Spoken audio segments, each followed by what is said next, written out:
লাখ মানুষ যখন নিদারুণ কষ্টে দিন কাটাচ্ছে, ঠিক তখনই নিষ্ঠুর রসিকতার খেলায় মেতেছে সে দেশের গণমাধ্যমগুলো।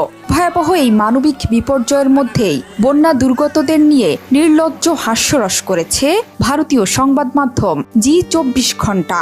বাংলাদেশিদের দুঃখ দুর্দশাকে প্রহসন করে সংবাদ প্রকাশ করেছে এই মিডিয়াটি। তবে এবার উচিত শিক্ষা পেয়েছে সংবাদ মাধ্যমটি।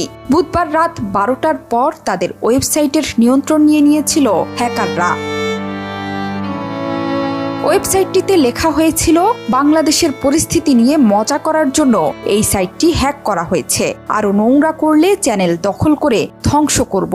তাছাড়া ওয়েবসাইটের ওপরে ইংরেজিতে লেখা হয়েছে hacked by system admin BD. ওয়েবসাইটটিতে জি24 ঘণ্টায় প্রকাশিত ভারত ছাড়লো জল, হাবুডুবু খেতে খেতে বাংলাদেশের কাতর আর্জি এই শিরোনামের একটি সংবাদের স্ক্রিনশটও